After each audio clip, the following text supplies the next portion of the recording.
Greetings, warriors. How you guys doing? And welcome back to the Haven. Now, welcome back to some more Reddit evil content. So, I want to talk about a couple more things about Requiem. Now, you guys may have noticed after you beat the game is pretty dry on what you can do afterwards. It's really the only thing you can really do is just repeat the campaign over and over and over again. Okay, which is okay. Don't get me wrong. The game is great. I mean, heck, for example, in RE4 Remake, we didn't get the free update for the mercenaries for was I think maybe a week later. I mean, it hasn't even been a full week yet, you know? So maybe something could still come after the, you know, the game being brand new and everything. I think Capcom may put something else out there, right? I want to discuss 5 things that I kind of want Requiem to have, or at least wanted Requiem to have. So we're going to go down the bottom of the list. Okay, so we're going to start off with number 5. Number 5, I want to say a more variety of weapons. Now the reason why I say this, Leon has a gang of weapons. Okay, plenty of weapons, right? This mainly goes to Grace. Now I think I understand why Capcom really only gave her, in reality, 2 pistols and the Requiem. That's really it in her arsenal. And then of course you got the injector, of course, to, you know, kill enemies faster. I get it, you know, she's FBI, but she's a intelligence analyst. So I get what Capcom was going with on this, but I also understand that her gameplay is mainly aimed towards stealth, even though you could go loud with her if you want. However, this is a game, big dog. I want to have fun too. So there's times I want to just go loud, you know? So the only time I can really go loud is with a pistol or the Requiem, at least with infinite ammo, and just blast away. But I would like a more variety of weapons with Grace. Leon has plenty, which I get it because his infinity for weapons is definitely apparent. With Grace, it's not. I totally understand why, but maybe this is probably nitpicking on my part, which is why I put it at number 5. Like, she only gets the pistol that she finds in the dining room, and then she eventually finds her own pistol that she bought with her first paycheck, and then she also has the Requiem that she got from our boy Leon to help her out, which I ain't gonna lie, when you first play the game, that Requiem comes in handy in a lot of cases, especially when you're fighting against Marie, so you can stun her a little bit. I think a little bit more weapons I think would have been cool, at least for Grace's side. Granted, the only weapon you get to unlock with her, even in the special content, is the infinite knife that she will have, and also a machine pistol. So you at least get that. So I'm not hating too much. They at least thought for her to have something, you know, automatic, so she can go loud with and just go. But I would have liked a little bit more. But I mean, that's besides the point. I mean, it's Resident Evil, you know. I just want to have fun. When your main defense is shooting enemies, give me plenty of plethora of that to defend myself, you know. But that's just me, nothing crazy. That's why I put it at number 5. Number 4, now I was kind of debating on which one I want to put this, number 4 or number 3, but I think number 4, the reason why I want to put this here is because as a gamer, I want to have options. Okay, number 4 is difficulty. When you guys hear my third one, you can understand why it was kind of hard to put them in certain places. But number 4, difficulty. You have your casual, standard, and standard. Basically you have modern and classic with those, so they're both the same difficulties, just different little aspects. In my first playthrough, I did standard classic. I'm totally fine with the whole ink ribbon aspect. Now I get it, a lot of people are happy with the modern, so they can, you know, plenty of auto saves, you know, plenty of, you know, times you can save it. Hey, by all means, have a ball, nothing wrong with that. But I just wanted a little bit more of a challenge, right? When I heard standard, I was like, okay, normal difficulty, that's fine, but there's a little bit of caveat. But the issue with classic is that it's the same difficulty as modern, but only Grace really gets affected by that difficulty. So when you're playing as Leon, you still get to go balls to the wall, just go crazy, save as many times as you want, you know, go crazy.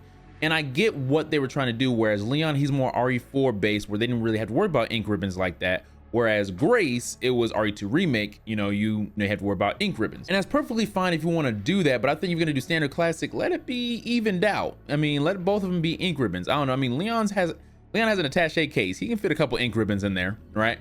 Whereas Grace, you had to be strategic with her placement. When I say difficulty, is that right below standard classic, you could have put like a hard difficulty / hardcore, like they normally would. Normally in the at least modern Resident Evils, you beat the game to unlock the hardest difficulty. RE4 Remake, you had professional. RE7, you know, Madhouse. RE8, I think it was like Shadow of the Village or something like that. Like hard difficulties, man. Where I felt in Insanity is no freaking joke, man. Like, Jesus Christ, like that difficulty encourages you to freaking just use your infinite ammo or infinite RPG, whatever, and just blast through that. Like, I swear to God, like, it encourages that so heavy because of how difficult that difficulty is. And I think that difficulty is fine to be unlocked if you beat the game on the hardest difficulty available, which could have been a hardcore difficulty. A good bit of challenge for both Leon and Grace, right? When you beat that, Capcom could be like, oh, you beat this, all right, here's another challenge. You know what I'm saying? It would have fit that criteria of Resident Evil. I think everyone on their first playthrough starting off with the same difficulty, unless you do casual, which is okay. Play the game how you want to play it. It's your hard-earned money. I think with only basically, in a sense, only 2 difficulties available at the start, it's kind of, like I said, I know standard classic and standard modern, but they're both the same difficulty in my opinion. I'm not going to count ink ribbons as like another like big difficulty part. In my personal opinion, I'm not going to do that.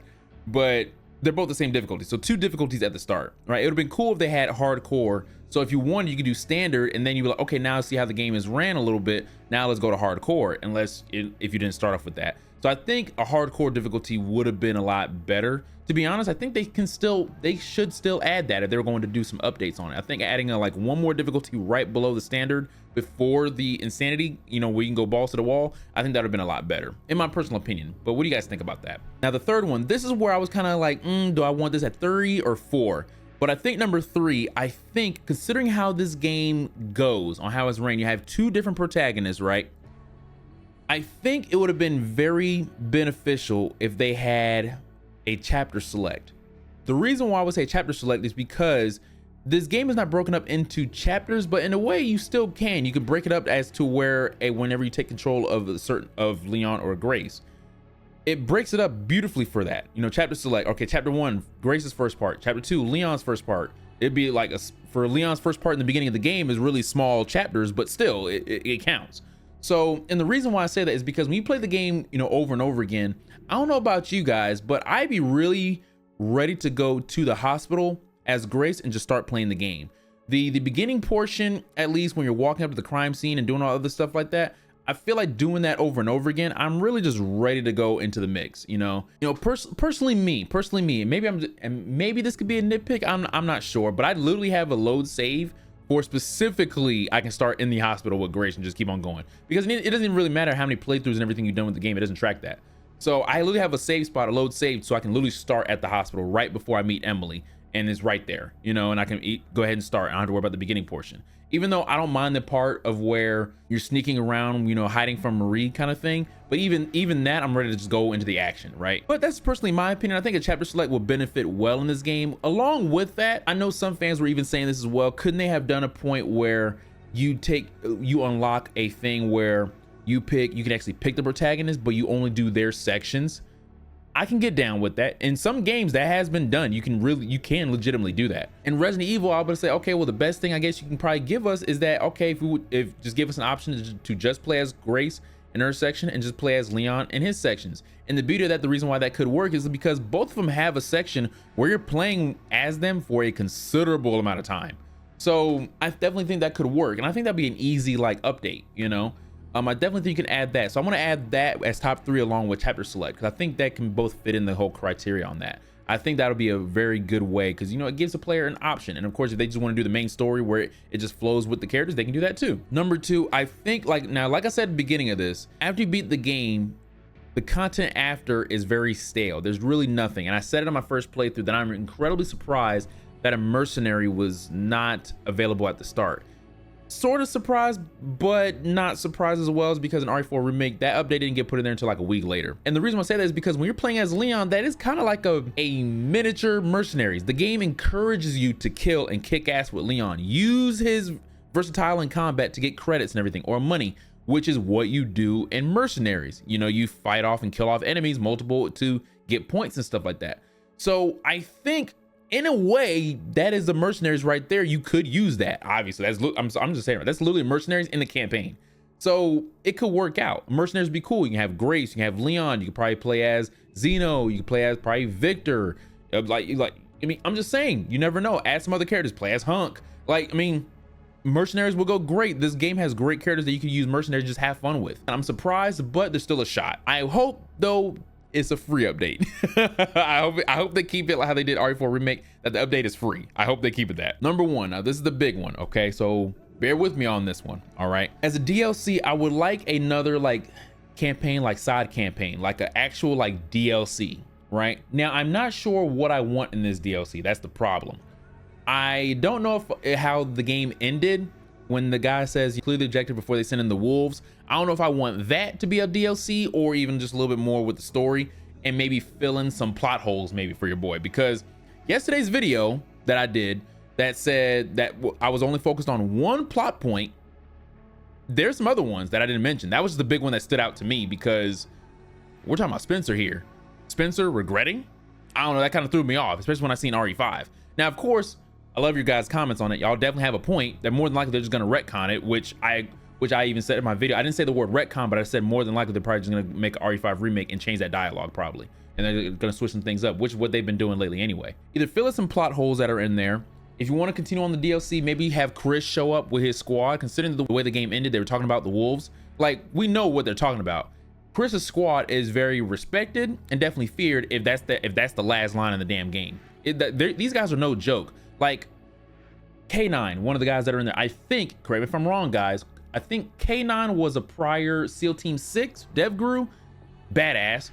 Umber Eyes, I think he was like Marsoc. I'm not sure. I could be wrong. Maybe I got him switched up or anything like that. But these guys in this squad are not your average freaking Joes. They're one of a kind. The way that ended, they could be setting up for RE10 if you want, but maybe that could be like, hey, that'd be a good setup for like the next, like for next little thing, or like DLC, you know, put Chris in the mix. Like, hey, there's still some more stuff going on, right? You could actually fill in to where, okay, during the Hunk fight, when you go back in that area, if you go to the save room and then you come back, Hunk's body is gone, right? And I'm not gonna do this whole debate thing. That's Hunk. I know a lot of people are saying it's not. I'm just gonna keep it. That's Hunk. I had a big copium at first. That's Hunk, man. Everything points to Hunk. All right, but I want to see if they can expand on that, because now that they found Elpis, Hunk would be cured as well, because in his hand, on his left hand, where it shows, he was infected too. All right, and we finally got to see Hunk and Leon go at it. Could they expand on that? Maybe actually have a legit another fight. Maybe not kill off Hunk. I'm not sure. I mean, I'm just saying, like, Hunk got his throat ripped out. I mean, him surviving that, I mean, that's some badass. But like at the same time though, his name is Mr. Death, or the Grim Reaper. You ain't gonna kill him.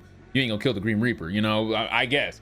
So either way, but like you can do some things like fill in some plot holes. Like maybe if you want, like if you do a DLC, you can add Claire. I think that was a misstep because you have Sherry and Leon working together. Claire could have showed up as well, you know, had a helping hand with this. Like having the OG squad of RE2 would have been great.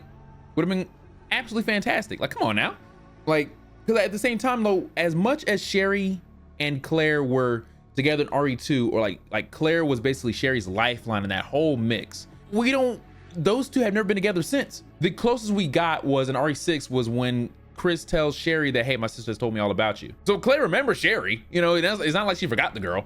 So I would like for that to happen. It's like ever since RE2, those two have not been in the mix at all. It's really only been Leon and Sherry. Which makes sense because I get it, they're both agents. Got it. I still would like to know what the hell happened at BSAA in Europe, and like that line in RE8 really still bothers me that they would just put that and they don't explain it. I think we at least know now in a sense why Chris is not with BSAA no more, because in the game it said, Sherry said in the North American branch, something was going on with that branch, and of course we know that's the branch that Chris was in. So it seemed like something went down and Chris was like, well, of course Chris was not down with that shit. I'm not gonna lie, I would like to find out who Leon is married to. The reason why is because I'm going with the OG lore of Leon. That is not in the games, but I think it is legitimate lore. That the reason why Leon was late to the party in Raccoon City was because him and his girlfriend broke up and he was heartbroken. He got drunk and then he woke up with a hungover, which caused him to be late, which ultimately saved his life. So from that point on, homie was single, heartbroken, but then he meets Ada in Raccoon City. And then you already know how that whole played out and everything like that. So for him to be married, I think, I'm not gonna lie, I would like to know who our boy's married to. Who's taking care of our boy? All right, you know, who healed his heart? You know, I would like to know that. But that's just like a small thing. But I'm just saying, like, you can do plenty in this DLC, man. And I hope that they do figure out something. And I do hope that they do plan of a DLC, like a side campaign or something like that. I was like, you know, mercenaries and all this stuff would be absolutely fantastic, but I would definitely like a little bit more side stuff to do, because like I said, at the end of the game, after you beat it, it's really stale unless you're gonna go for the, you know, achievements, or you're gonna go for like the bonuses that are there to, you know, have the game at least more fun for you, or however else you see fit. But I think like a little bit more stuff. Like after a while, like if you can only do the campaign, people are eventually going to stop playing the game eventually, and will only come back like, oh, it's been a while since I came here.